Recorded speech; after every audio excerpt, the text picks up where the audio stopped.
Here. Alan, Brandon, Justin, Here. Kevin, Here. Lawrence, Here.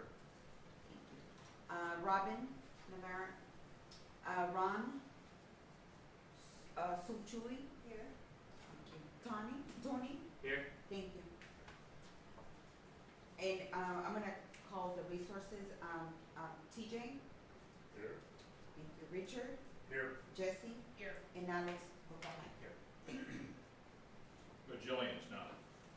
No, Okay. Alex is in place of Jillian, yeah. Okay. And, we have no public here. Are there any letters submitted or anything? No. We have the minutes, and did any of you get a chance to read through those? Okay. Are there any corrections? I see a few typos in there, or word substitutions that I think can probably be attributed to the computer, and they're not serious ones, but would you like to make any changes to the minutes? So I just have a couple on page 4 of the packet. I guess section C, action items where possible. Seems like there's a word missing, but I'm not quite sure. Action, sorry. So it should say, Action items with possible, for approval. I can go ahead and omit action with possible, the phrase with possible. We can just delete with possible. Yeah. okay. The top of the next page, just, it was the very top, answer the county treasurer. It appears twice, it probably should be treasurer. The first line and the second line, top of page 5. And the others were just minor. Go ahead if you want to pick them out. Oh, okay. You got them marked. Page 6, towards the bottom, this, let's see, it's the question and answer. The question is, what is the meaning of? And then the answer there, the third line, additional samples of random items are, so something's wrong here.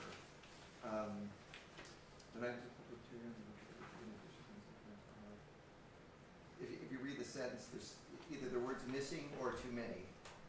So the sentence reads, when items are pulled for materiality audit, they are reviewed and additional samples of random items are, so it is representative of the population at the same time, random small items. Just, I was wondering. I believe that there's maybe half a sentence missing, and I can go ahead and update it and send it to everybody. Okay. I remember going over that, and I said I'll come back to it. And I meant to go to there's a video we can go see, but I didn't. We did all what you requested to put a link of all the different websites. So.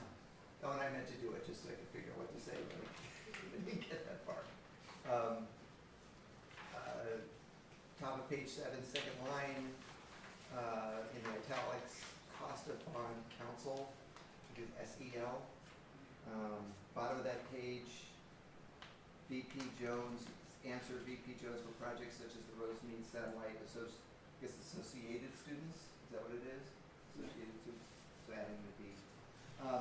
And then forgive my ignorance, I just didn't know, page 8, in the middle, the question, where does the district stand regarding PLA projects? I couldn't recall what PLA stood for.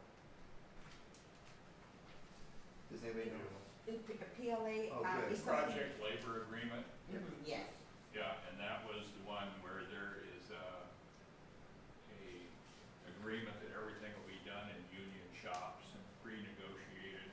And at the time, if you remember, that was there's controversy on the board about that. Was there a decision reached on that? Does anybody know? Yes, I can speak to it.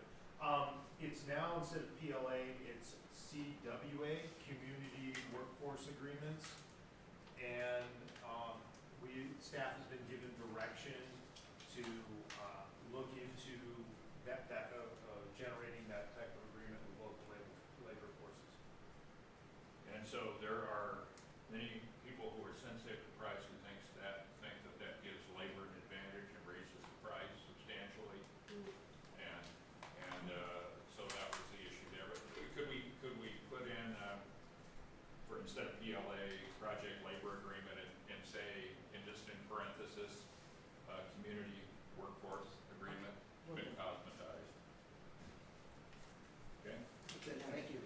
Can I ask a quick question about community workforce agreement? Does that still require prevailing wages? Oh, absolutely, because this is public Okay. works, all projects Yeah. are prevailing wage. So, okay.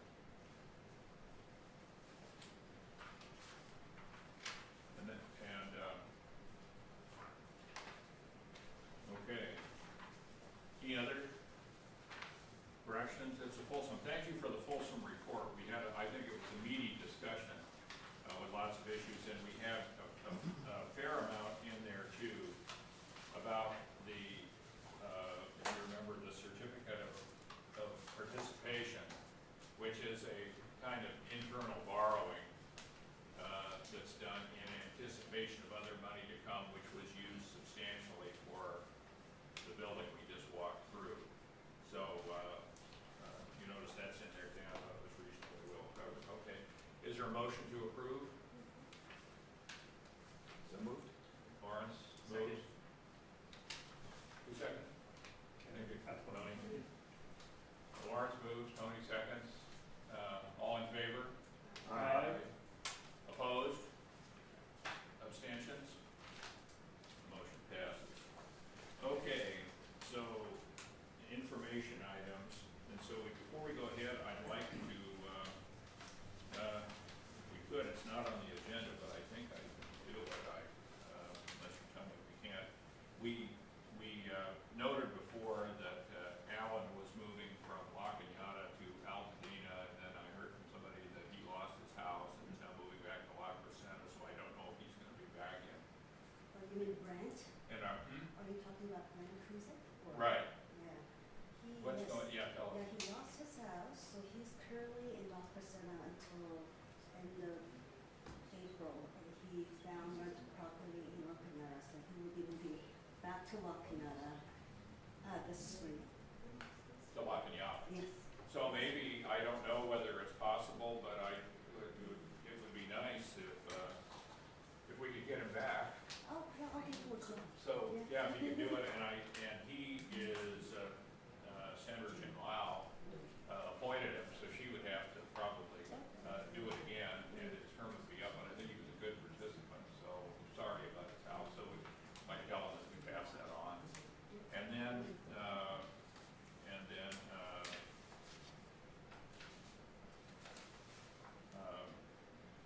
Marianne Lau is no longer able to participate, and she let us know formally on February 6th, that she told us before she didn't think she could, but she has other priorities, and I think if we could pass a motion, especially thanking her for her service. She spent more time on this campus than anybody on the committee, because she came in 1980 as the head of the library, was the dean of the library, and took it through all that transition from books to, if you remember 1980, nobody had a computer that they carried around. You didn't have a laptop. The iPad had not been dreamed of, let alone anything like an iPhone. And there was really primitive stuff, and she took the faculty and the students and the school through all of that. And I don't know whether she was, what year did the library building go up, Shafford Hall? Someone said early 90s. Yeah. Because it went up under, I think under Jack Scott's That's correct. term, Yeah. right? So when would that have been before she did? She must have basically broken into the new library. Yeah, yeah, she was walking me through that. And on top of that, her husband also is a long-term employee for PCC, IT, Jeff Long. He's been working in IT department for like 20, 30 years. He did a lot from an IT standpoint for PCC too. So anybody like to make a motion that we express our appreciation to Mary Ann Law for her long service? So, okay, move. Second. Second. Seconded. All in favor? Aye. Opposed? Abstains? Okay, unanimously passed.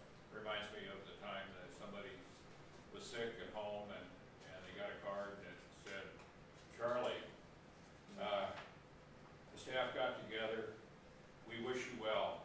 The vote was 7-3.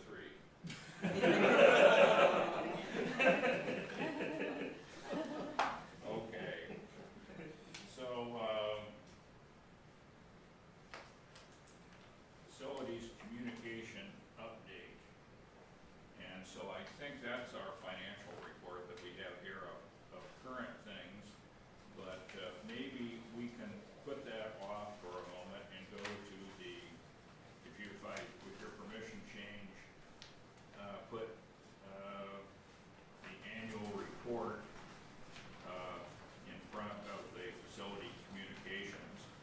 And you have a separate folder here, I think, everybody, that has the iDaily letter and has the finances, and it is lots and lots of notes, and it has, we can go through that, but one of you like to walk us through that? Yeah. That's a C1, the report. The facilities communication update in the annual is B2. Yeah, B2, that's it, yeah. Yeah. That's what B2, and you have that in your packet there, and would one of you like to walk us through the numbers here on the couple of key pages of the balance sheet? If you open that up, you'll see there is I think it's page 4 of the document. It has assets and liabilities. Would anybody staff have any comments on that, or would like to take us through that? I can take that, Dr. Ogle. Yeah, please. Yeah, so this report is the same report that, it was presented to you by the auditors in November. And there's actually no change from what you've seen last. So the assets on page 4 shows what is, as of June 30th, 2024, the assets and liabilities for the Metro PCC bond. And on page 5 is a presentation of the revenues and expenses for the Metro PCC bond. So you can see that the majority of the activities are in the expenses, which is what we expect at this phase of the bond, because we already received the bond proceeds, and then we are at the point where we're spending those dollars down. Okay, but the services and operating expenditures, the 16 million line, what does that consist of primarily? 16 million is under capital outlay, so those are the dollar construction costs for buildings. Okay. Do we have a breakdown of that number? Can we get a copy of that? So not in this presentation of the audit report, but you do in the expense report that you receive at every meeting, and those numbers adds up cumulatively to arrive at this number. Well, but we need the one for June 30th that conforms to that number. We can provide that to you in the form of the audit report at the next meeting. At each meeting we give you the expense report as of a certain date. So if you would like, we can certainly provide you a cumulative one. Well, I think we need it sooner than that, because for the next meeting, we need to be, the way I understand it, is we need to file our annual report of the Bond Oversight Committee by June. So, assuming that we have another meeting here and that meeting happens in April or May, then we should have, and the number here that's most significant from that we have been watching, that details all those, is where those numbers were on June 30th. So, yeah, these numbers have already been presented to the committee in the past. yes, I'm not, but I would, if I need to make a motion, I think that we need to have, and I'd like to see that as a chart with those numbers. We don't have that in front of us now. We can certainly produce that for, as an attachment, be to send through to the committee after this meeting if you would like. But for motion wise, that we would need a motion before March 31st, before March 1st, for the acceptance of the audit report.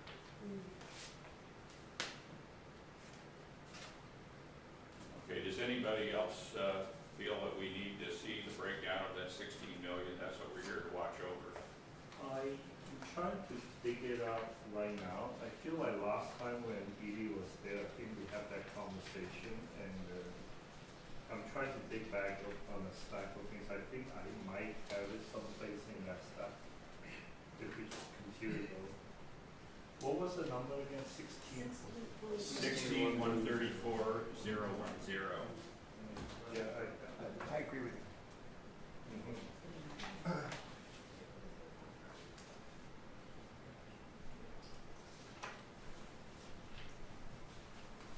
think it's in these ones. I'm assuming the majority of the 16 million went to the Serapian. So, yes, they're just looking for this date, right? On June 30th. I think it did go to the Serapian and was not reported here. It went to pay off the certificates of participation for the Serapian, I believe. Yeah, And most of the certificate of participation was paid for from other things. But some part of the certificate is my understanding of it based on our prior discussions. Most of the certificate, how about was the total amount of the certificates of participation?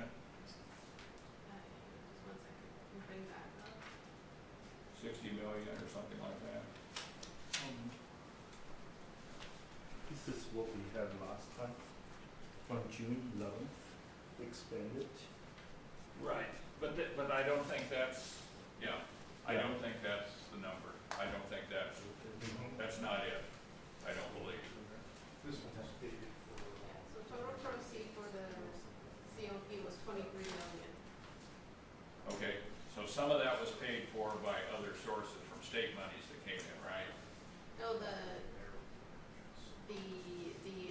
Measure P, we paid the COP, which is the entire 20 million. And what the Serafian, or partially the construction cost was covered by state segment. And the COP covers what the district's cost is.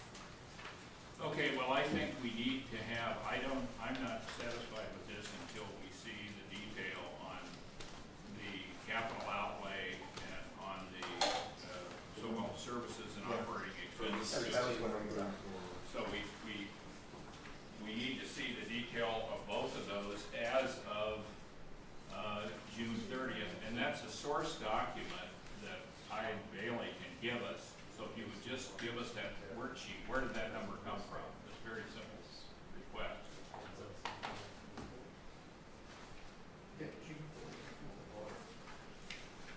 So, if I may, I think the only concern is if we're pushing this, that we won't be able to get this approved today, which means we would have to convene another meeting to approve this before March 30th, or March 1st. And we approve by So we would have to have another meeting to follow up in order to get this approved, so that it can be accepted and sent off as a proposal or a counter proposal that we can correct me on the actual terminology.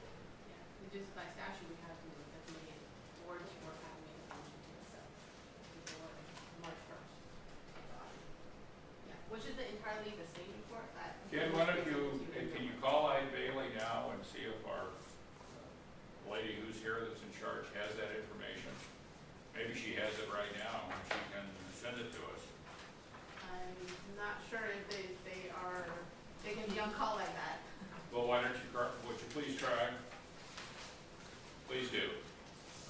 It's important information. This is the Bond Oversight Committee. This is $16 million. We don't have the detail on it.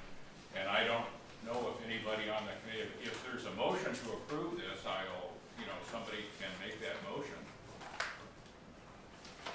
I don't hear such a motion, so we need that, and if you want it today, we're willing to do it. But if you call them and see if they have it, they can send it to you, and we can look at it and approve it, and give you what you want. She's reaching out to see now. I do remember Dr. Opal had brought up that concern with Bailey last time when they were there, about the breakdown expanded at that time. So that was a request actually from the previous meeting.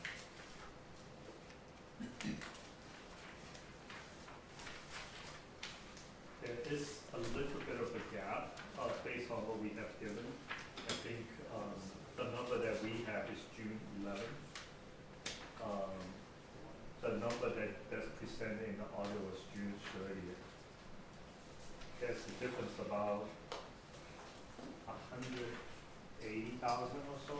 But it needs to be the document Yeah, that the auditor yeah. used to make up Yeah, I that number. remember you asked Because if about we're that. going to explain it to the public in our report, Right, I think there are two reports here. One is the report that's due to the state in June, but the other one is the acceptance of the audit report. It is a clean audit report, and she does say that everything was used according to the terms of the bond, and we held their feet to the fire last time and asked a lot of questions about what was included and what wasn't. And I think, and so I'm satisfied that the number's accurate. The thing is, there's just nothing there that we can go with for another report. So I suppose if we want to approve the audit report as is, we can approve the audit report without any further detail, but for our annual report, we'll need that information. Can we do that? Yeah, certainly. Okay. Yeah, the motion that we need for tonight is to accept the audit report. We can certainly provide that. So all you need today is the acceptance of the audit report. Correct, yeah. Okay. Is anybody comfortable with that, enough with that to move that we accept the auditor's opinion and with the asset and liability statement and the income and expenditure statement? And then, we would approve it on the condition that we have a breakdown of the 16 million and the 869 meeting from the auditor to include in our annual report later. Yeah, that's fine. Is that okay? You have that motion? Okay. can I insert a comment on that? Yeah. Last time when you bring that with iDaily, and then I was asking them about the differences. It's about $100,000. I'm not sure if that's significant enough for the rest of the members of the Citizen Bond Oversight Committee. They have in the audit on the June 30th is 16 million, 134,000. And in our thing on June 11th, we are pretty close to that. We are 16,038,000, like close to 39,000. So the difference between the June 11th and June 30th is about 100,000 or so. So to me, from a bond oversight perspective, I would say that I have no problem approving that amendment or whatever .04 has presented. Who would like to make that motion? Yeah. I will make that motion. Okay. Second? Anybody? Second. Lawrence, seconds. All in favor? Aye. Aye. Opposed? Abstained? Okay, unanimously passed. So thank you for getting us that as soon as you can, and then would you just circulate that to all the members, the breakdown of those two? Okay, good. Did any of you have any, I guess Bailey's not here, but did you, I read substantially the notes here, and I think in our annual report, we understood last time, and there was reflected in the minutes, the opinion that we did not realize any loss in our investment, even though there was a change in fair market value. And so, in the end though, in our report, we need to tell our constituents, to explain why that's not a real loss. And with changes in interest rates and looking at, if any of you looked at it, I draw your attention to the terms of the investments here. And if you have any comments on those, that's page 8 of the notes, where it says where we have our money. And a lot of things there, we were told it was short term. Well, things that are like the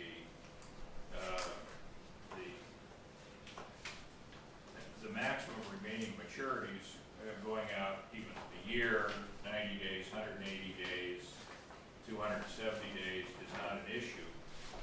But we have some things there that look longer, but it's not many of them. If you look in the middle column,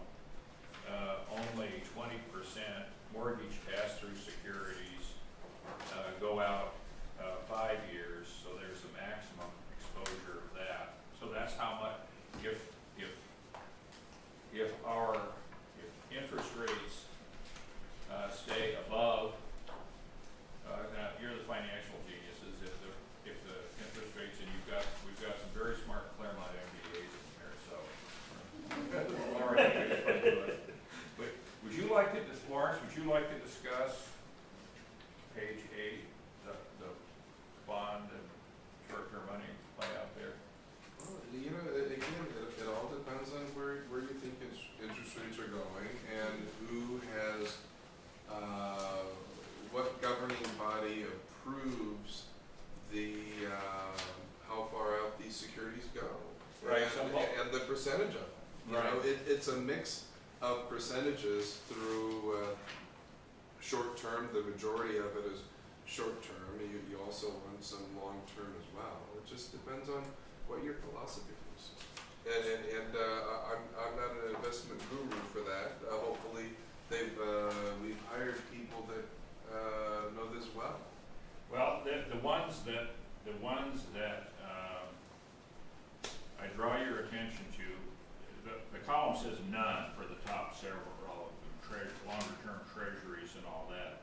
But if you come down to negotiable CDs, the maximum maturity is 5 years, and we could have as much as 30% of the portfolio That's in a that. lot. That's a lot. If you come down to medium-term corporate notes, we could have 5 years in that, and then that's could be 30%. And so that's 60% between those two. And if you come down to mortgage pass-throughs, 5 years, and that could be 20%. So actually, we could have 80% tied up for 5 years. And if the national debt stays up, and if interest rates stay up, because inflation stays up, then we could be underwater, and we could realize the loss, right? The question for finance. Yeah, so Yeah, we actually don't have, so our funds are by statute has to stay with the LA County of Education. I understand. Yeah, and then these are the investment tools that they came up with. So we'll certainly relay that message to them, so then they can better invest our money. But, I think the thing is, we don't know that we're not gonna realize the loss. We could realize the loss. Last time it seemed, I think the spirit of the times 3 months ago, or 2 months ago, when we last met in November, was that, you know, interest rates were coming down, the Fed knocked things down by 0.5 point, and it looked like it was headed down, and this looked like it was just a theoretical, but we're in a new world now, and maybe not, and nobody has a crystal ball to see. So we need to be, in our report, the community, we need to do that. And then the other question, so the other notes, and that, I think that's the most interesting part of the notes, is our exposure on the money. And then the other question. Well, that exposure has to come from the audit firm. They need to state that. Well, they do say that. That's what they're saying in this. They say, here it is. Here, this is Well, the- they just go ahead and state where it is, but I would think that they would have to verbalize the potential exposure. Well, that's what it says in the interest rate risk, if you look at the paragraph at the Yeah. bottom of page 8. So,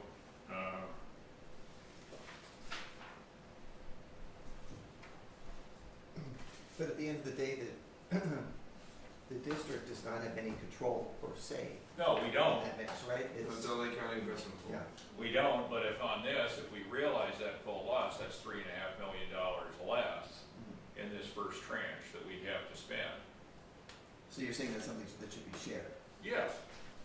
You know, we're supposed to be oversight of the bond, and the deal is that it's just a statement of fact that thinks that when your broker calls you and tells you that your portfolio has gone down more than the market because you have a higher beta than the market and you've enjoyed it on the upside and now you're gonna be kicked on the downside. Yeah. It's more volatile than usual. This is less volatile than most things. It's very low volatility portfolio, which is good. But what they're telling us here is it's not zero volatility, and we're supposed to be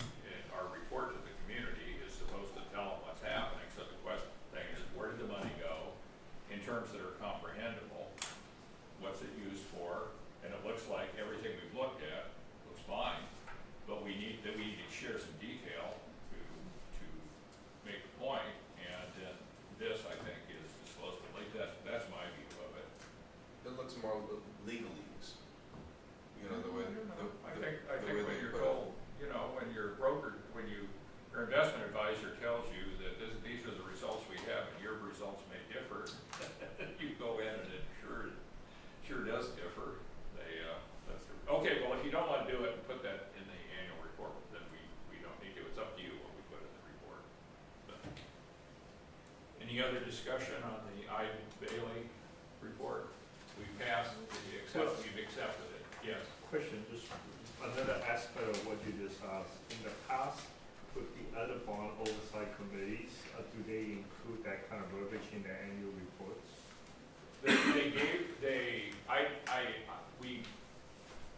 I assume that we will put a report together, and Larry and I were going to work on something in conjunction with the staff. Candace was going to be a large part of that. Candace isn't here anymore, so we need some other help and some suggestions.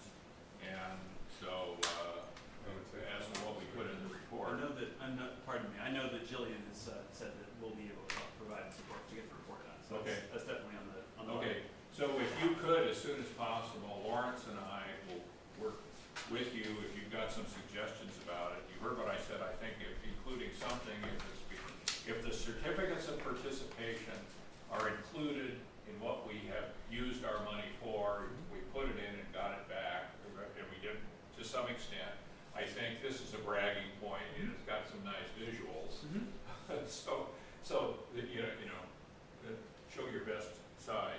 And then the rest of it is, if we can, you've heard my sentiments, if you can do it or not, and we'll bring it back to the committee. And I would like whatever we put out, this is a committee that all of you put time into, and you certainly, of anything, if I'm the chairman, you certainly need to have your voice in it too. And if we have a point of contention, I'm sure we can resolve it here, what will we include or don't. I'm not fixed on anything, that's just my sentiment. You're welcome to hear, so we'll rely on you and Jillian then, Alex, okay?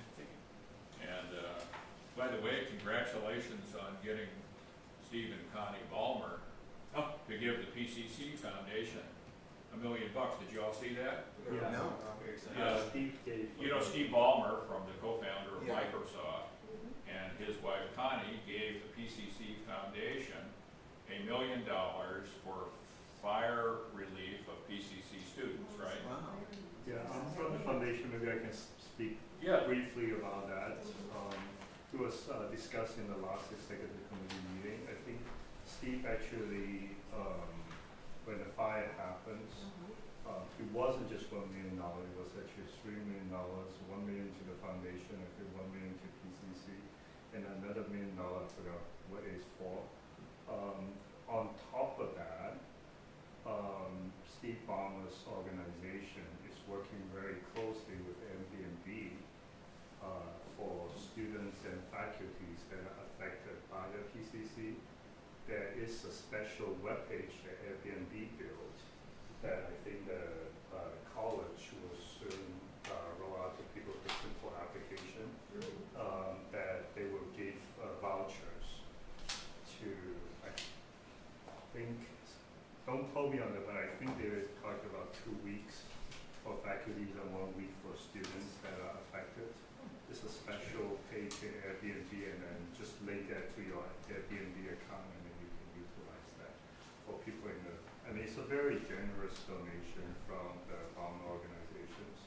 I think somebody in the foundation and then somebody from the Ballmer's agencies, they were in contact, and then we were, as a foundation, originally thinking in the range of maybe 100 or 200,000.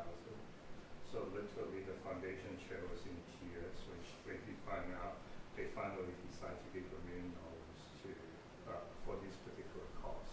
That's wonderful. Yeah. The California Community Foundation raised $16 million for wildfires, so you might Yeah. want to reach out to them. So what is the count of faculty, staff, and students that was impacted, you know? Alex, There were 2,000 students in the evacuation zone. Roughly 700 lost their homes, I think, based on addresses that we have on file. Yeah. And faculty and staff, it was about 110 addresses in the fire zone. And Alex, do you have what Dr. Gomez has a PowerPoint about the fire? Because some professor actually did the overlay of like where the students are, and because they did that presentation to Ballmer. That's why Ballmer was like, wow, you guys are. Who did the presentation? The foundations. The foundation did it. Yeah. And that was, who did that? It's a professor, I don't remember his name.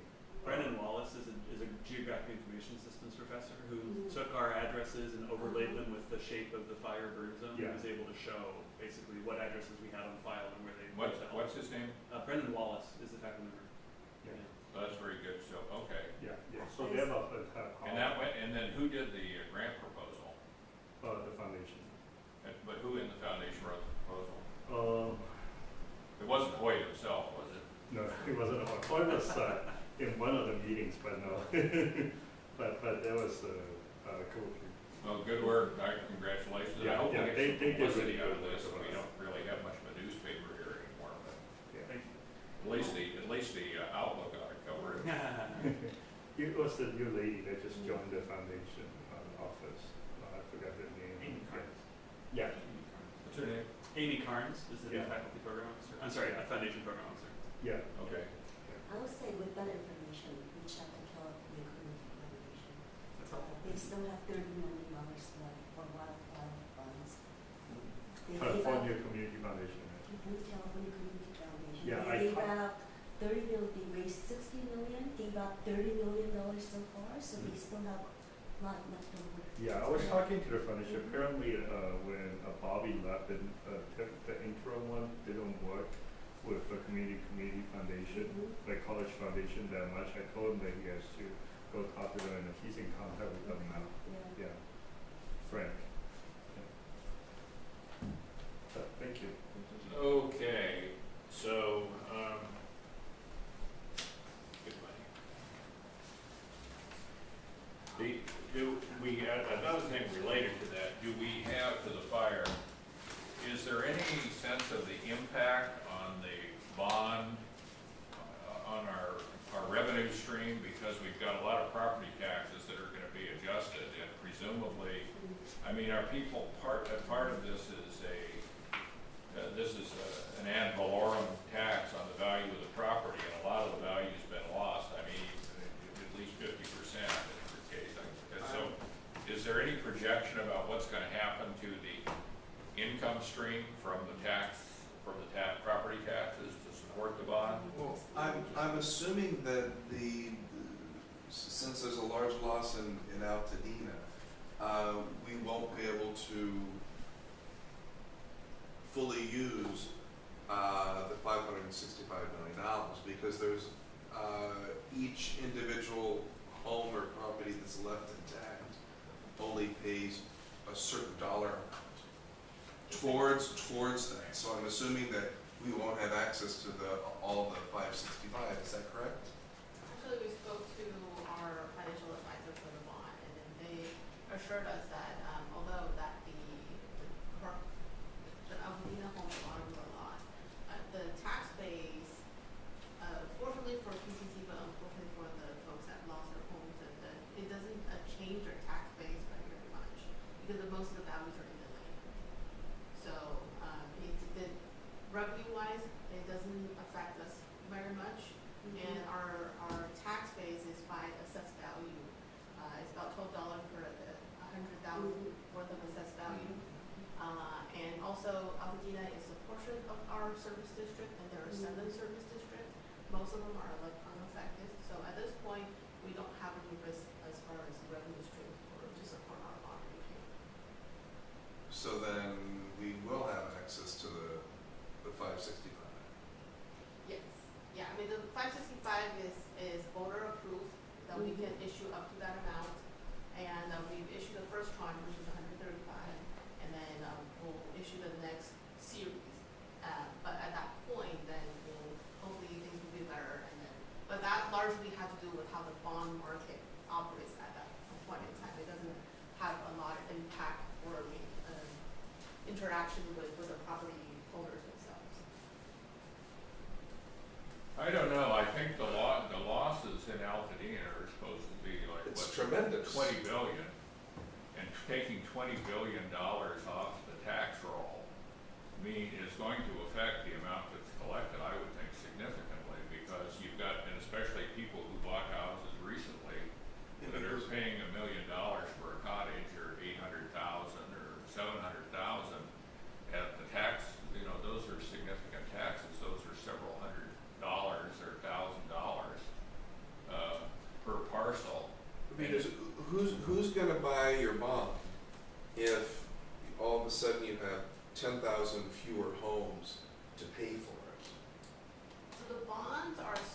So there's less money to service that $565 million. Right. That's our point. Yeah, understand that. So at this point, I mean, we're not selling the next tranche right away, and there's still gonna be maybe a year and a half before we issue the next tranche. And at that point, when it hits the financial market and the market itself, well, hopefully by that time we'll. Because that's gonna be more acute with the Pasadena Unified School District bonds, because that's a third of their homes. Yeah. You know, that's Altanina. Yeah, for them, Altanina, Sierra Madre, and Pasadena. yeah, PUSD impact is significantly larger than ours. Yeah, Because we are supported by 7 districts, so we're Yeah. anywhere, down to Rosemead, all the way to Arcadia, El Monte. So we do have a larger tax base that we can draw from than PUSD. yeah. This is something from a business community perspective that I recently had a LinkedIn something talk about that. I think that California State is not reevaluating this property, which I think is a mistake.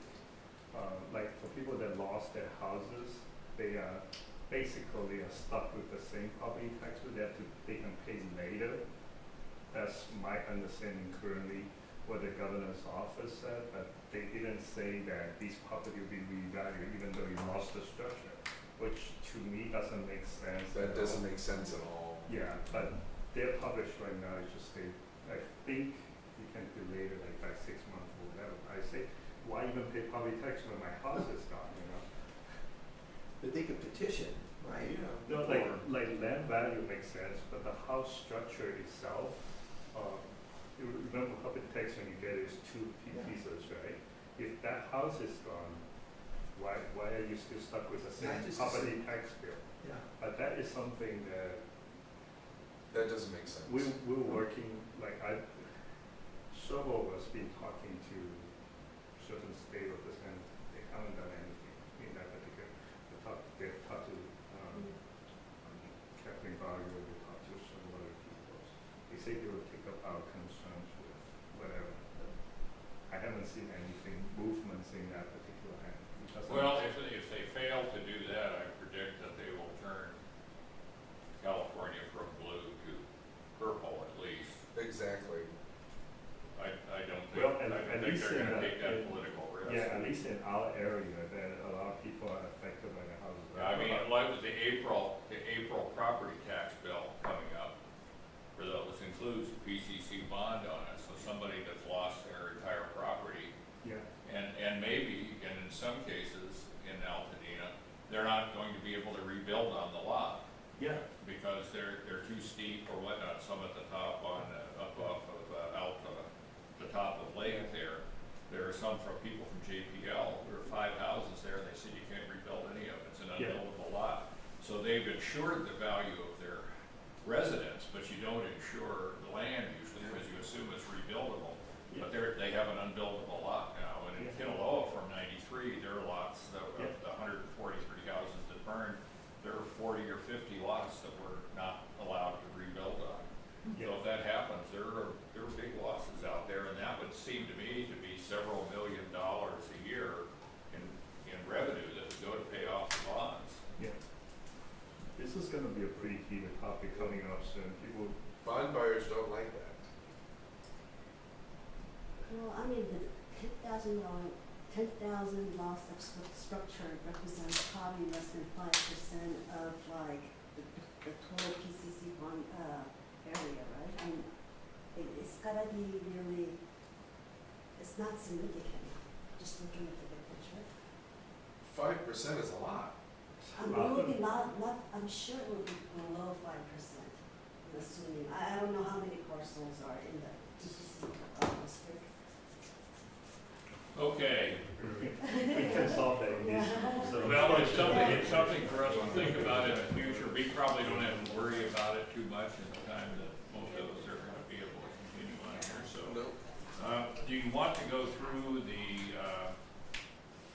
would finance like to take us through the numbers this time, or did you got a chance to look at the book here on the expense report, or is there anything you'd like to look at? We see that Richard, would you like to tell us, we see the air pool reconstruction is underway. I thought that's delayed, but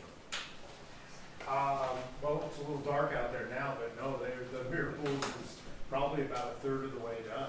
Oh, okay. Because Yeah. last time I talked to Dr. Gomez, he said he's putting every effort into the firefighting and displacement, but Miracle may not be able to finish in spring. Well, that, it started. Okay.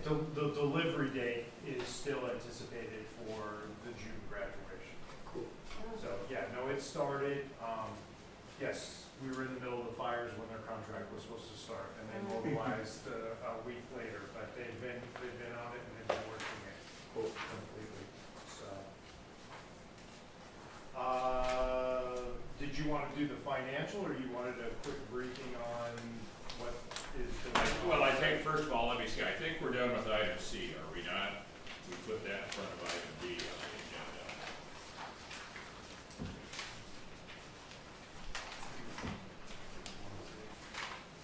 Did we do the expense report? We didn't do the, No. that's what we No. are, no, yeah, okay. So I will turn that, since that's money, I'll turn that over to Jesse. Wow. Yeah, so this is the as of.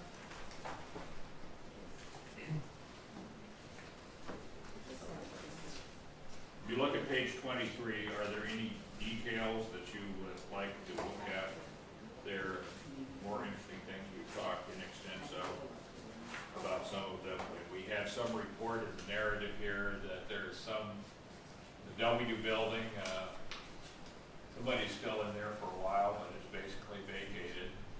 And just before we look at the numbers, Richard, what are the highlights of So activity we ought to be looking at? So just a note that the expense report in your packet is not the most up-to-date one, so that's pulling up the most up-to-date. November 18th. So our highlights, so the highlights within the report where we're actually doing physical construction right now is we toured the Seraphian, so we've Right. completed the Seraphian. We're about a third of the way through the Mirror Pools renovation. We are also, the next time we meet, I will probably try to sneak you into Sexton Auditorium. So Sexton Auditorium has been repainted, we're in the midst of, finishing up contracting for the flooring and rehabilitation of the seating. So the seats, they pulled all 1,966 seats out of the auditorium.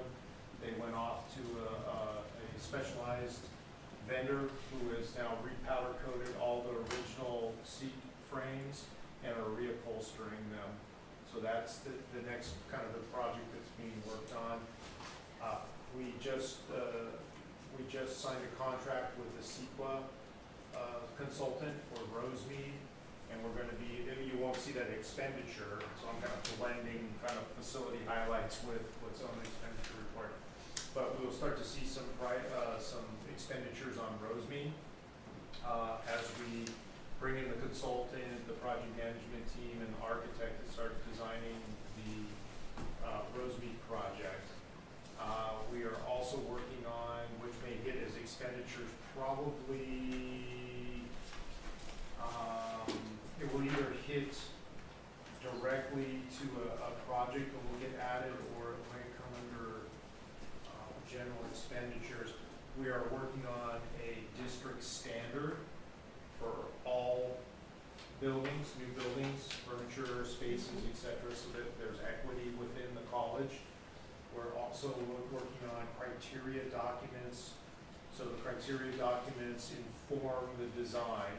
This is where we bring in an architect and team to work with the end stakeholders. So those criteria documents are gonna be starting to get developed for the new student service center and the new health and sciences building. Okay. Excuse me, I thought the governor was limiting CEQA. Not in our world, Not but in your world, I think he may be limiting it outside due to the fires, but no, I don't believe so, and I believe one of the oversight committee members is very well versed in CEQA, and so, yeah, no, we still have to go through the CEQA process, in the city of Rosemead, they're requiring it for the rezoning. So we would be doing, during the rezoning process, we do this as well. Is that mostly traffic? Yeah, there is a traffic component to it. And what else? Any environmental impacts that may happen, you know, what are we building, what is gonna be the environmental impact on the, I mean, that includes like truck traffic during the construction phase and, displacement of air soil, pollution. well, yeah, displacement of soil, I mean, Uh-huh. on the parcels that were there, one of them was previously a gas station, and then there was also, there was a, dry cleaners across the street that may have impacted some of the soil, so it's a kind of a holistic view of what's going on. Also, I believe there'll be, part of that CEQA report would be our stormwater pollution prevention plan as we're doing construction so that we're not impacting the local environment or the stormwater. okay. Discussion? Anybody want to look at any other numbers? Pretty similar to where we were before, I think. Is there any, in the architectural work for the old library building, the student center, what's going on that? It's phased like number 3 in our project list. The next project that's going to get the most attention is going to be the health and sciences.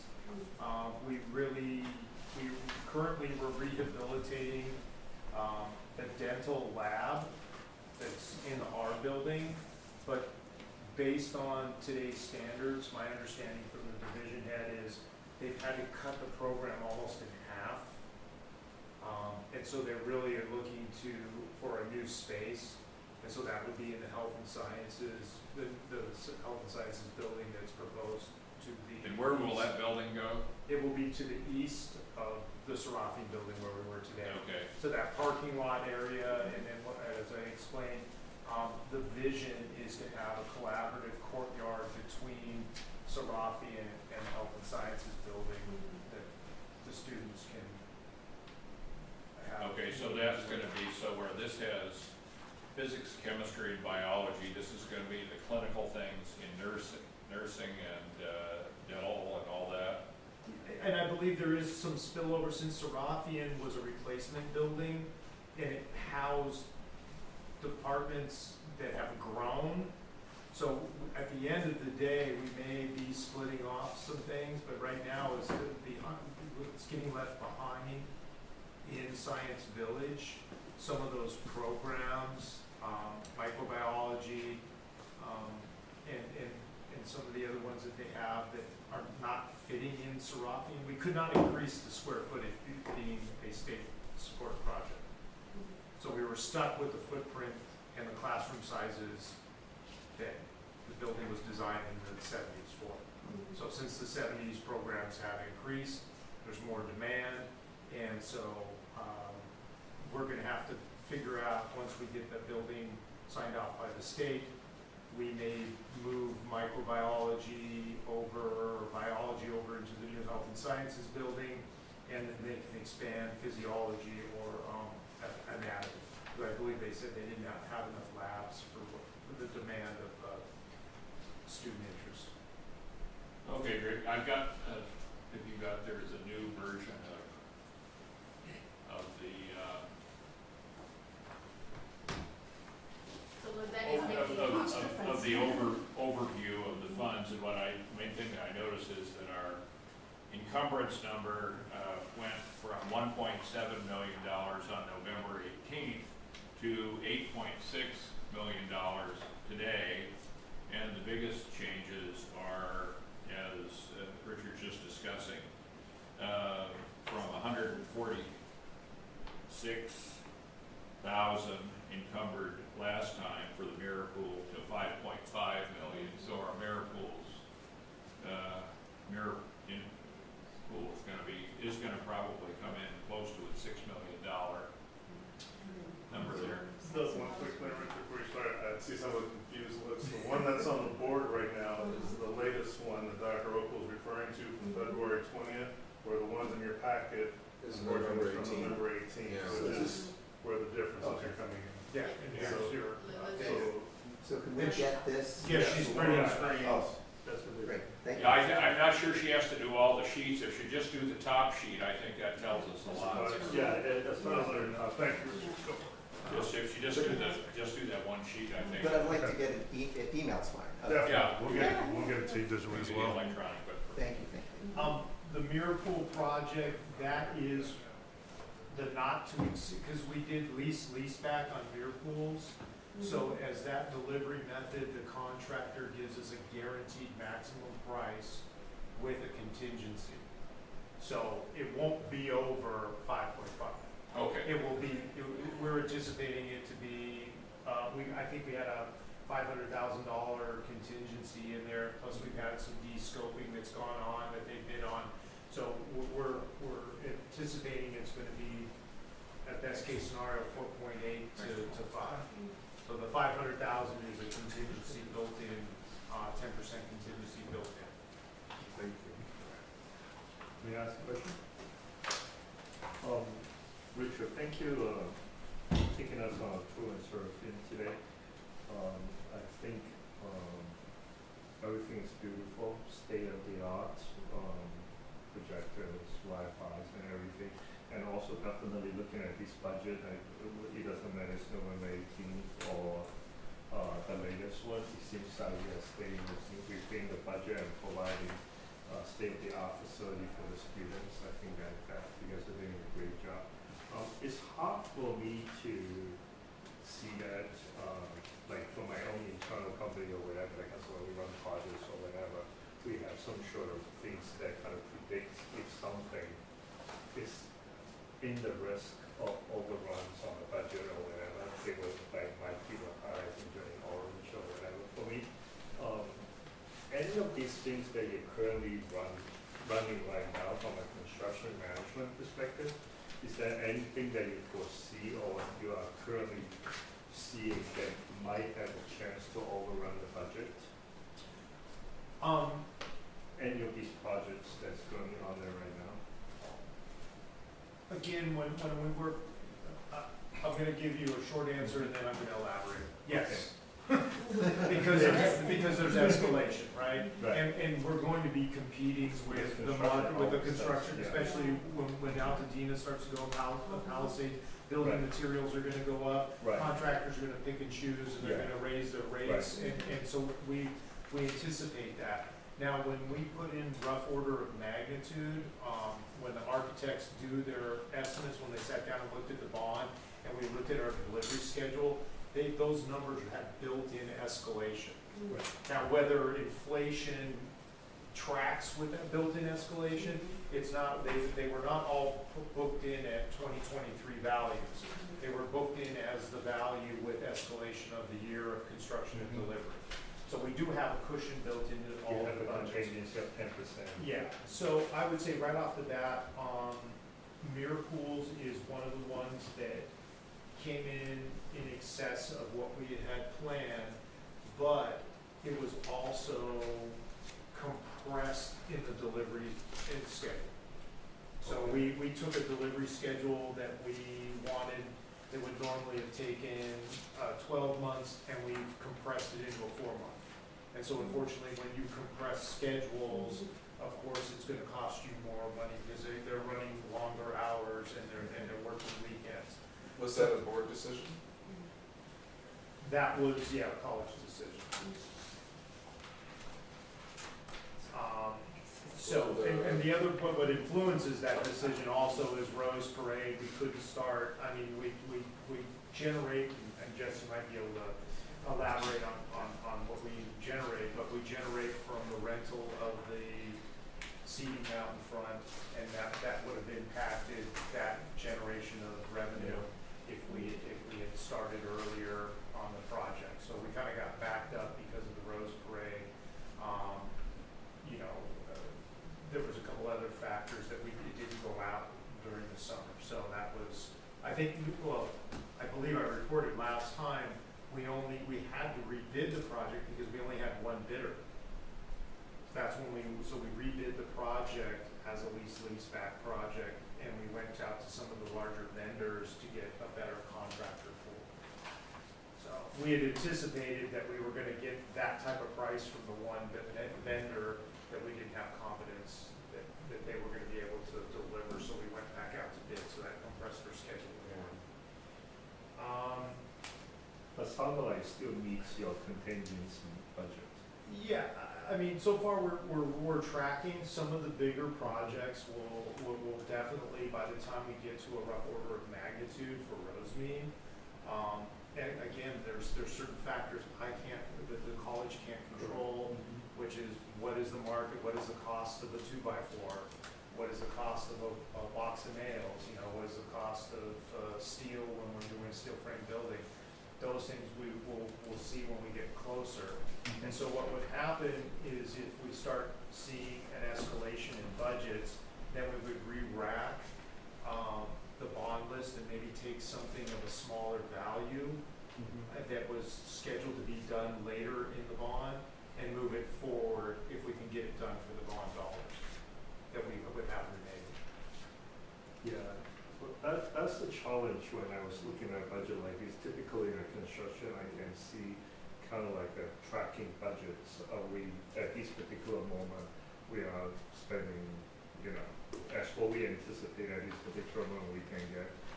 Many of these are larger projects, but as long as you're tracking it about that, you think everything is kind of still green. Right now, it's so early in the expenditures and the planning process. Yes, we can control our costs on developing the plans and getting them to the street. You know, Seraphine is a perfect example of a project that no one could have predicted COVID and the impacts, the supply chain issues.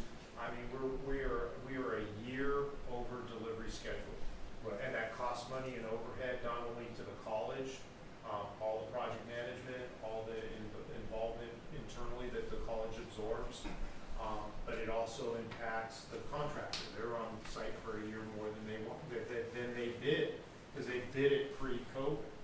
So, I mean, in a case of Seraphine, yes, Seraphine came in, is coming over the budgeted price from the state, which the college then absorbs.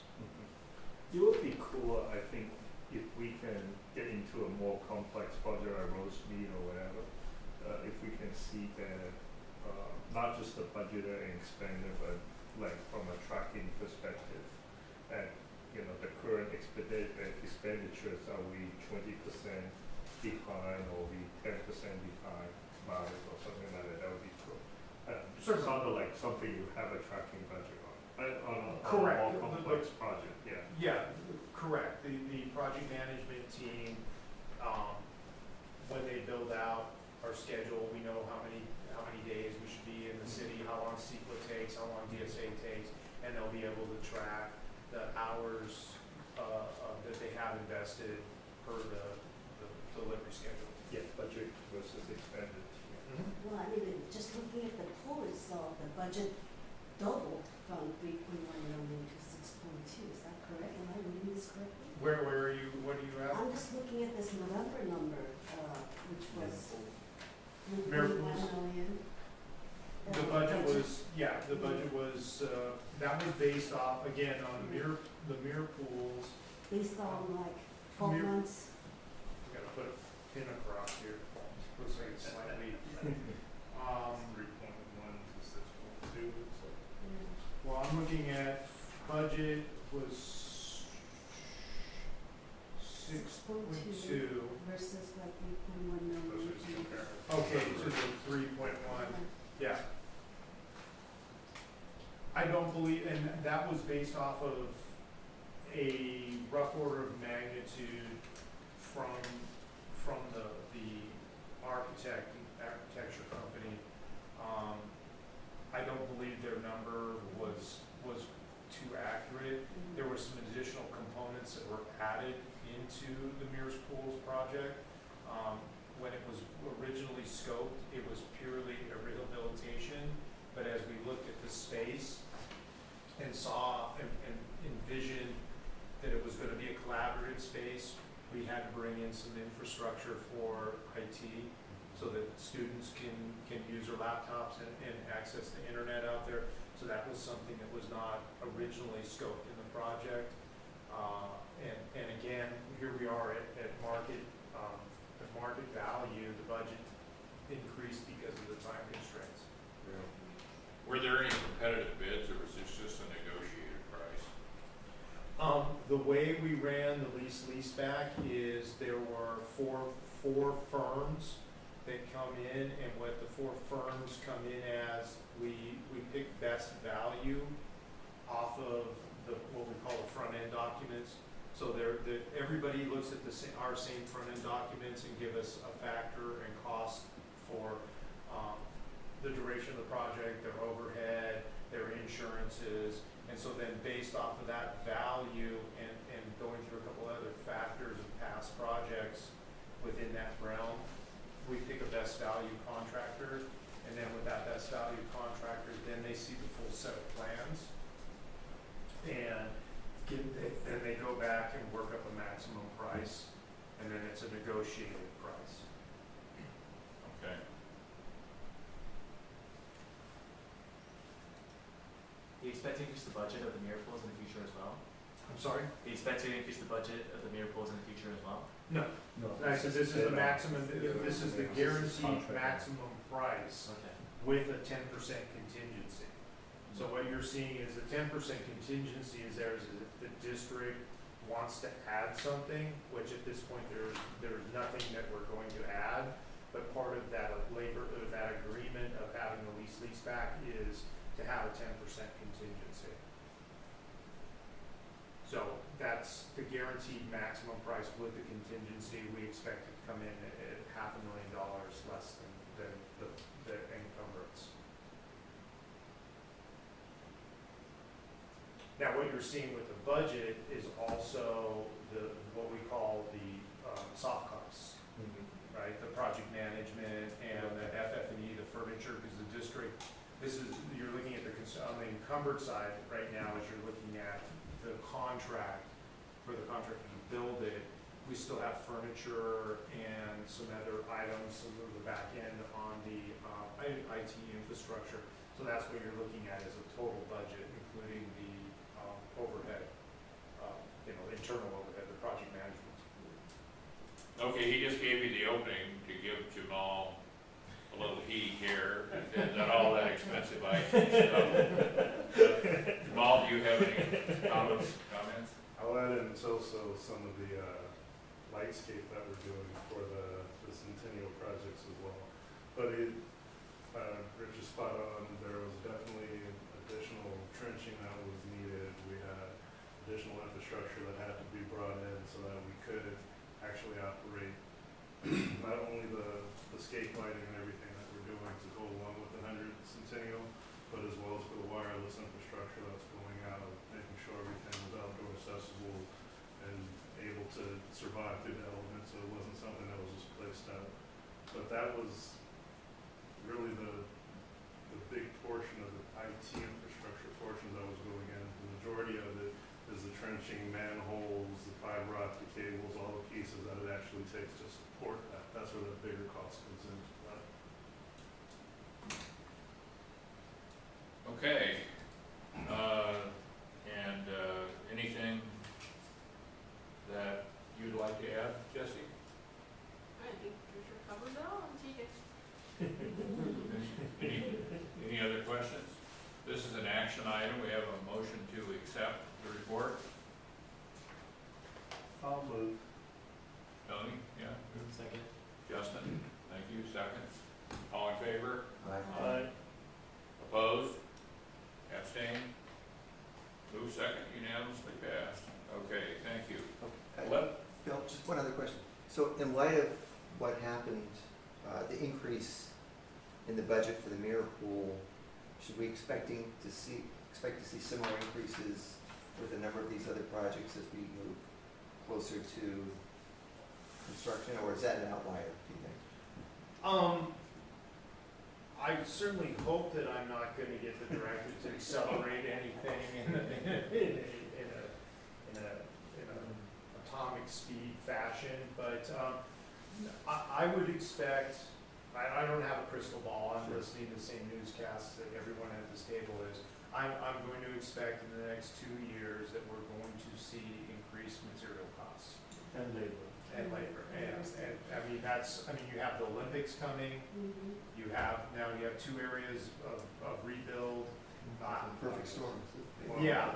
On top of that, for all the technology and other innovation, you're also attacking tariff costs, because we always get a peak increase when those now are kicking in as well. So much to look forward to.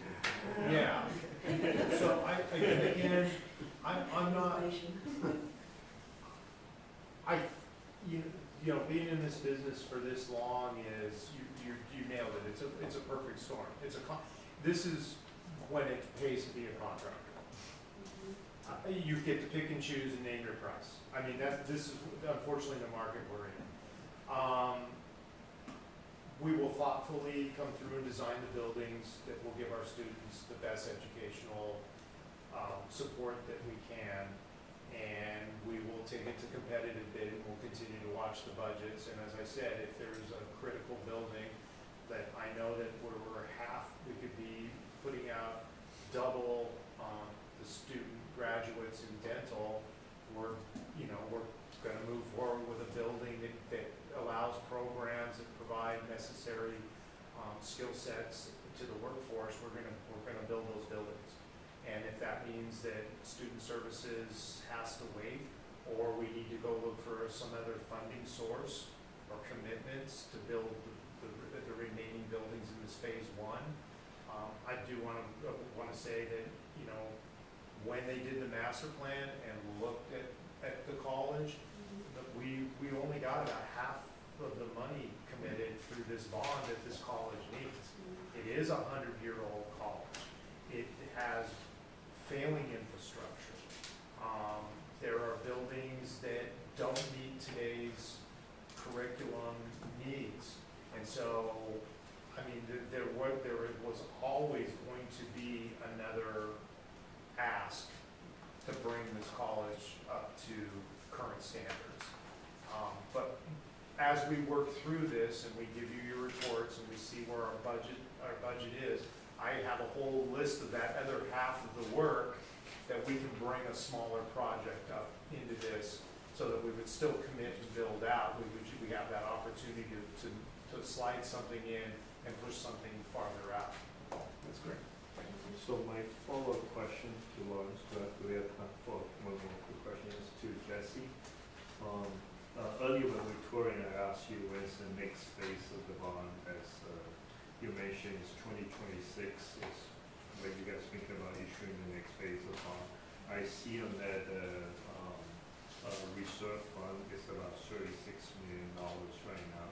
If there's going to be an escalation of the costs and everything, and if Richard happens to start running out of their reserve funds to just keep the things afloat, is there any chance that we can accelerate the issuance, or that is not legally an option? Oh, absolutely, yeah. Richard and I work together very closely together to monitor what resources Richard needs to complete those projects. If we need to expedite that timeline, we certainly will. We just work with our bond councils to issue those early. This is something that as a citizen oversight, we would love to know about if you guys are planning to issue another bond, especially in this economy that wants to track a certain rate or something like that. We want to know as far ahead as possible. That's a committee, I think. Okay, let's go back to item B here. We had the facilities communication update from, I think, from Alex Buckelhide, when he said that he and Jillian would work with us on the annual report, and he gave us the update on some of the information about the fire and the grant, which is sort of a digression from this. But is there anything else we ought to know there? We had Alex there, but is there anything else about, we have the handout and the stuff that came to you online about the communications that had gone out. You have several things that were there that are in the book here. Is there any other discussion on that item? Okay, and then the CBOC annual report, we need to get that in June, I mentioned that already. And Lawrence and I will work on that, or there any of with, and we'll do that with, now with the, with Jesse and with TJ and with the others of you, we can, and Richard too, so you can give us some stuff that goes into the narrative, whatever we need to. Are there any of the rest of you who would like to work on that little committee to have something ready? Yeah, I'll be happy to. Okay, so Sue will be on it too. Okay, good. And then, so that's where that stands. We did not have a draft today, which was noted there, so that didn't happen. CBOC membership, our terms, I think, all expire on March 16th, if I'm not mistaken. But it could be, if somebody else wants to participate, Pardon me? they can continue for another term. And I believe, yeah. Is that what it is? It's an automatic Right now. rollover? Mhm. I mean, I thought it said, I read through that, and I thought it said that the term was 2 years, and then the first 5, there's a slate that the Board of Trustees has to reappoint, and then the other, that are from the districts, they need to do too, but their individual sponsors need to redo those. Is that it, or what? Am I wrong? Did the rest of you read this? Legal counsel. I read it, but it wasn't clear to me. No, Oh, really? I didn't see anything about reappointment or automatic reappointment. all appointments serve for a 2-year term. Yeah. And then there's vacancies. Okay, it's right here, Yeah, where's the commercial from? number 2, One half, no, that's only. page 17. So how do we know which half we're in? Oh, The table. Do we get to choose?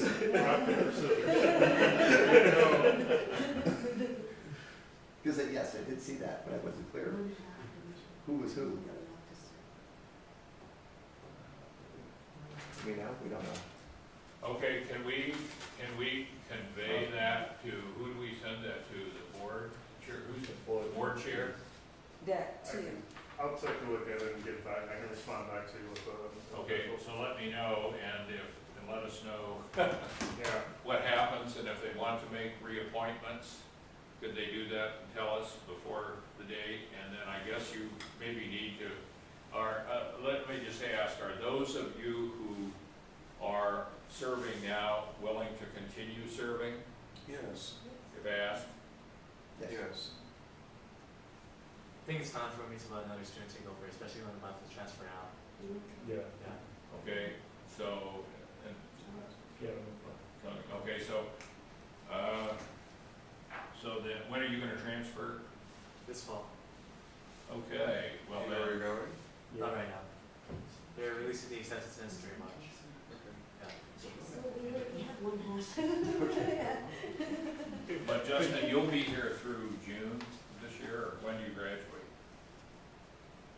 I mean, It's- Tony, sorry, Okay, got through off on That a was- question. when do you graduate? June. So you could be here for the next meeting, serve if you were reappointed, and then if you were vacancy, then they could do it when it comes, right, so, okay. Well, there you have it. Yeah, when I was reading these, I do have a question because the annual report come out in June. If only half the people are continuing after March, like, I know Lauren said you are like planning to work on the report or whatever, but we probably need some sort of continuity for the annual report, right? Well, Because we don't want new appointees and all of a sudden come in and have to force to accept a report that they didn't work on. well, we'll see how that works out. That's up to the trustees. Anyway, right now, it looks like maybe we dissolve on, March. we're gone on the 16th. That's, when I read it, that's what it looks like to me. But if it's not that way, then let me know, but we can go ahead, so.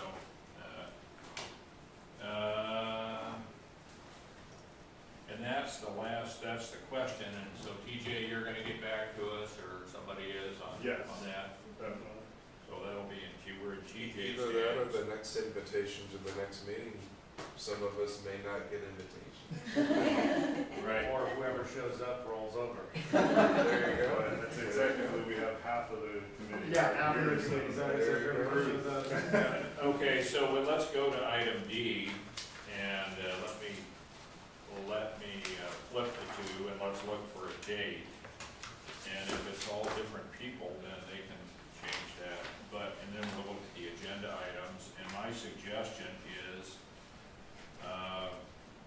the week of May 12th. And that's, otherwise you're bracketing Easter, and then when you go before that, you've got tax week, which I'm sure all of you are early filers, and that's irrelevant and all that. But I can file in October. oh, yeah, Yeah. there were smoke that blew past my house too, but you still gotta pay all that money. Oh, yeah. So, and pay your quarterly, so, and estimate it, so, but, and I'll be gone the first week in April, with my son-in-law who's Sicilian, and his father's a CPA, has a family place in the Cayman Islands, so put that together, so I can go to the Cayman Islands Life's right rough before for tax you. day. So, anyway, so I don't think, April with Easter and everything else and tax time, and it's not that good. We probably won't be ready to do anything by March, that's too soon, so in looking at May, how does the week of May 12th look? And the 12th is Monday, 13th Tuesday, 14th Wednesday, 15th Thursday. Monday, Tuesday, Wednesday, Thursday. Are all of you available on all 4 of those dates? Wednesday and Thursdays are better for me. I play tennis on a Monday and Tuesday. Okay. Yeah, Yeah, 14 what about works for me. How about the 14th? That works for me. Everybody okay for that? Wednesday Lawrence, works. are you- Which day is that? So, What day of the week? When, Thursday, are you looking at, no, Thursday the 15th, is that what you're looking at, or Wednesday the 14th? Wednesday, the So 14th. Dr. Oakville, Yeah, Wednesday will work for me. 14th is a Will board it It's be? our churches What? every The Wednesday. 14th is a board of trustees meeting. Oh, then So Okay. let's do 15. the 15th. 15th will work, yeah. 15th? I may not, but Pardon me? I may not be able to make. Oh, you're not that going to day. make it. No. How about Tuesday the 13th? I can cancel my tennis. Yes. Oh, no. You do Monday, tennis on Monday as well? I can't play tennis on my normal courts yet, so I find other courts. Okay, All so, right. I think, yeah, I was gonna say, but tennis far supersedes this, but we also have the facility. 12th, subcommittee. 13th, or 15th? Is the staff all available on those days? The 13th is a facility subcommittee meeting, that's locked, and then the 14th is the board of trustees committee meeting. Okay, so we're knocking out the 14th and the 13th? Yeah. 13th, correct. Okay, so, How about 12? 12th, 15th, or, yeah, 12th or 15th? what did I say, it's just. 12th is okay for me. 12 works for me. I'll cancel She's the- got to. cancel the 12th. Well, come on, Tuesday then. The final draft, CBOC annual report for your approval, and we should have, if there are some corrections or changes by then, we should be able to do it, and the rest of you, I think we can, hopefully we can circulate something beforehand and try to get suggestions, so we can do that as soon as Alex and Jillian can work with us, or we can get a committee together, where they can pile together what they think they've got in terms of graphics and financial stuff, and TJ knows how to make everything beautiful, and he can use some AI. Wi-Fi. I'll be working with them as well, so I'll make sure we dress up nicely. You've got a machine that looks like a shredder, I presume, and you can drop in all of those reports that we had examples of, or just port those over. In fact, why don't you go to ChatGPT and say, hey Chatty, would you give me a community college bond oversight board annual report for Pasadena City College? And then it'll send its crawlers back in here to make it, right? Is that what, can you do that? With the Cayman Island theme. Yeah, I'll say the word, I'll have it halfway written before we walk out of the building. He had to close the door for that, Bill. We still are recording. Well, somehow or another, we need to get it together. We had format of several things, and the staff has all those too, because there's normally an introduction. This is the first report under this bond, so we're going to talk about it being passed by the community. I presume we'll talk about what the vote was, that it was overwhelmingly passed by the community, and that the master plan was well underway, so it fits the master campus plan that the trustees adopted, and it includes the elements, including the satellite campus extension and development of this to meet educational and workforce needs and all that. And Done. and that we've got to that would be sort of my approach to it. Does that sound okay? I'd love to see one from prior bonds, From what? from prior bonds. Yeah, we got the copies, the links to Did we? those. Did you get those? Yeah. Could you send those I don't again? recall seeing those. Especially Lawrence. Yeah, Yeah. thank you. And yeah, there are 2 or 3, and some of them are quite beautiful, but not very informational. Some of them are very informational, but not beautiful. And we probably want to strike a Best of. balance. And I think if we include the stuff about the certificate of participation, the planning, the soft costs, and we can, by then, we'll be able to have a picture of the finished mirror pool and the centennial thing and all that, and do it. And I think in doing this too, and I think we should have a statement in there about the uncertain times. And I think if we have it, we can quote Richard's comment about it being a perfect storm, because I think we all fear that with all the fire reconstruction, the Olympics, everything else. And even though you can see the trucks driving in, people coming in with their trucks with license plates from all over the country, pickup trucks with stuff piled in them and ladders and all this. So the itinerants are coming, and I hear some people told me in some places the trailers they're pulling in their trailers and parking them already in places where they're not going to get towed away, so they'll have a place to go and setting up encampments. So there are going to be people here, but that's not going to be the project labor agreement people that we have. So I think anyway, if we talk about the fact that we've lost part of our tax base and show some sensitivity to that, maybe put something that relates to the fire in it, and with those the financial uncertainty, those things. I think probably Alex, he writes wonderful stuff, and Jillian can put that kind of stuff together. And if we can use those as the bones, that's where I would start if I had to sit down and do it. And just say, do this if I were the editor. Say, just do this stuff and then put it together so it's got. And I like the graphs and the charts or the pie charts and that sort of stuff. 1 or 2 or 3 about where it's coming from and where it's going, and all that, and I don't know how much we have to put of the audit statement. I mean, the worst ones are the ones that just have a couple of photocopies of the auditor's report and say, we've examined this and accept it. And we think, and we agree with the auditor's statement, the findings are there, and we have been watching this as it went along, and this looks right to us. I think that's all you really have to do, and you could Xerox it and file it, and you wouldn't have to do anything else. It would be absolutely worthless. So beyond that, if you want to communicate with the community, because this can go up electronically and be there for the year, and also encourage people when they look at that part of their tax bill and they feel it, it's going to PCC instead of a nice evening at BJ's Brew House or wherever else it is. I guess for that you could go to, what's the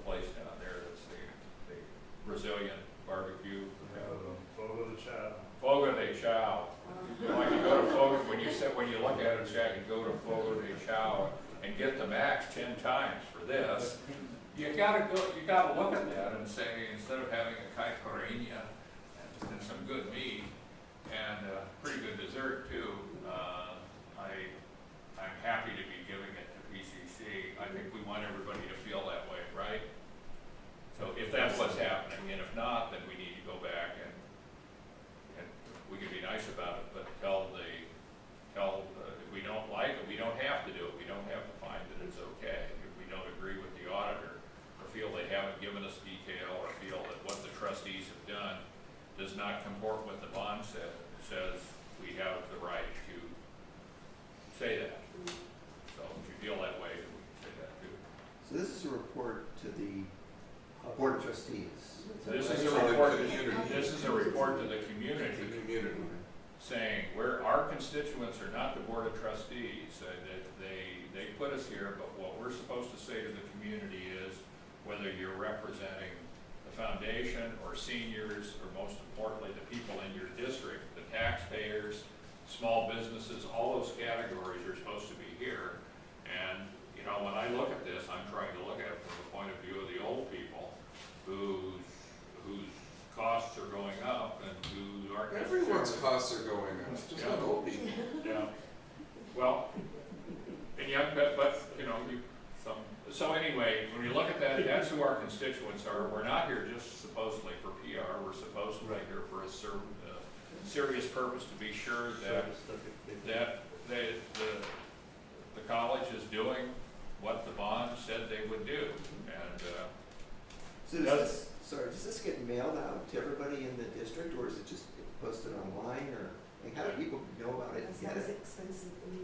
Well, I was just wondering, so it's to the It's community. posted online, I think that's it, and you could mail it if you wanted to, if you had anybody that asked, I think it's something that's there, and if you have, you know, you should probably have a few to give to your friends to say, yeah, it's not my fault your tax bill went up, and, it's a good thing, you know, or whatever, I mean, I think that's it, but it should be a document that says where things are, as people are saying, PCC, our job is to help them understand PCC, is getting you're gonna be paying back $1 billion to support PCC. And the job's only gonna be half done, according to Richard. And this is a perfect storm of bad stuff. Thanks. I know you were just for Richard. And you're supposed to say, though, you voted for this, and in terms of what you voted for, in the legal language of what you voted for, not the ads. You were taken. We've had people, well, there were people here that said the ads misrepresented it, but that's advertising, you know, sell the sizzle, not the steak. You know, our advertising is the art of deception, whatever they say. But the deal is, the bond language is on the ballot, everybody got a copy of it before they voted.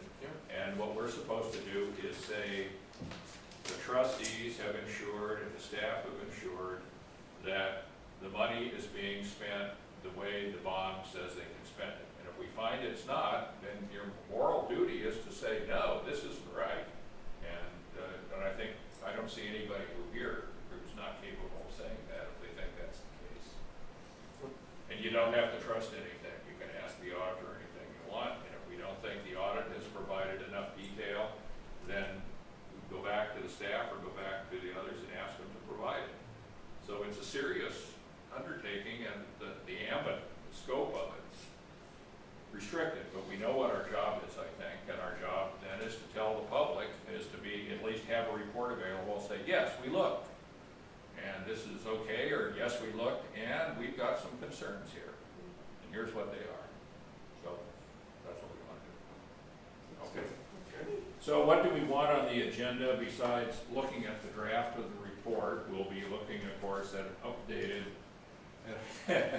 in an updated schedule this time, and we'll see the encumbrances go up remarkably. And Richard Larrett will be saying, I told you it was a perfect storm, it was even more perfect than I thought, this is Hurricane Katrina. More perfect. I think I'm gonna take it easy on the next meeting. I don't anticipate much more than what you see now. But maybe next year, we can check. Question, Anyway. is there any, major contract, kind of like, last time, the $5 million for the miracle, is there anything that is between now and May that's, like the decision is coming up? Not in that realm of expenditure. There'll be, like I said, there'll be the architect and the project management team that will probably be coming on for Rosemead. You'll see an encumbrance for the full 5 years. Probably Jesse will probably want to book the full encumbrance, but the expenditure will be very small. For the roast? So yeah, you probably will, I guess in that respect, you will see a large encumbrance because we have to book it. But yeah, you're gonna see some design coming on. That'd be cool. By the way, what is the, just thinking about our annual report, what is the date of the centennial celebration? Alex isn't here, he would probably know. Foundation, due to the fire, was canceling the centennial celebration. Whatever portion that foundation is doing, I know the school is still doing some minor stuff. Oh, so they're not gonna have the big soiree, Yeah, the big gala and the the $20,000 table, I think that I heard you bought a table for? They just don't think it's right, given the fire Okay. and everything. So that's off, They're canceling that, yeah. okay. So then we don't, no, there's no big event coming up, so you don't have to be encouraged to buy a table. So, okay. All right, any other business? Okay, thank you, nice to meet you, TJ, thank you, Richard, for Thank you. everything, thank you, Jesse, and TJ, thanks for the minutes and getting all the papers. Yeah, I was gonna for us say, on I don't that know, maybe we didn't get DJ introduced? No, I fly under the radar. Okay, no, You're not gonna be flying under the radar. TJ, tell us a little bit about your background, what you do, and also tell us about your son. Oh, well, so I know it's late and we're long into the meeting, but pleasure to meet you all. My full name is Tendaji Jamal. I serve here as the Chief Technology Officer for Pasadena City College. I'm still of recent vintage, even though our former VP Jones would slap me on the wrist if she heard me saying this. I just hit 2 years at PCC, so. Where'd that go? I know. Wow. Wow. But wow, you know, pulling all the pieces together and going through and rapidly getting caught up on all the bond pieces since I've just got brought into these conversations as well during her vacancy. My experience prior to coming to PCC, I served 8 years as the Chief Technology Information Officer for Pasadena Unified School District, to which I served under 4 different bond measures, where I also worked with the Oversight Bond Committee, also the Facilities Committee, worked closely with multiple chiefs of facilities. I served directly under 4 different superintendents and reported to them and the Board of Trustees for the district also. So I do have experience and background in it, although I'm still getting my feet planted and learning all the moving pieces and cultures of Pasadena City College. I've grown up in Pasadena pretty much my entire life, so I know the community, all the city stakeholders, and everyone else well as well. Great, welcome. Thank you. Thank you. Thank you, It's welcome. about Thank your you. son. Oh, I'm sorry, yes, my son. So, my youngest son has recently just signed and now plays D tackle for UCLA. He formerly was a defensive lineman for University of Oklahoma for the last 2 years, and just recently transferred and came back home to California. We planted for UCLA. So, Oh my God. yes. All right. As a homeowner, tax-paying resident of That's a Pasadena. cheaper tuition. Oh, yes, yes. With our youngest daughter's at Santa Barbara, and we just paid her last, she's a senior, she's graduating in June, so we just paid her last tuition. Oh, So we're happy about that. congrats. My daughter's next year. Fortunately, Santa Barbara that's next not an year. issue. But yes, being a Pasadena resident and a homeowner, tax paying, so I appreciate all the work that you all are doing for the bond as well. But I'm especially excited to be able to watch those games from home right around the corner at the Rose Bowl, so Yeah, that'll be nice. We're in church with a bunch of UCI fanatics. They're gonna probably go to those football games. I'm probably gonna look you up there. Oh, yeah. Yeah, they go to all Go UCLA things. Love it. Okay, hey, does thank you. anybody know with Robin or Brandon how they came out of the fire? I know she did not lose her house. Okay, I don't know where Brandon was. Yeah, I don't know what Brandon. he's Altadena, but, okay. Yeah, No, he's far west Pasadena. oh, I didn't know. Okay, yeah, I know she didn't lose her house. Dr. O, before we dismiss, you'd have to formally adjourn us, so we can close out the meeting. Yeah, do we have a motion to adjourn? Yes, we're adjourning. Second. So again, thank you very much. We'll see you on May 12th.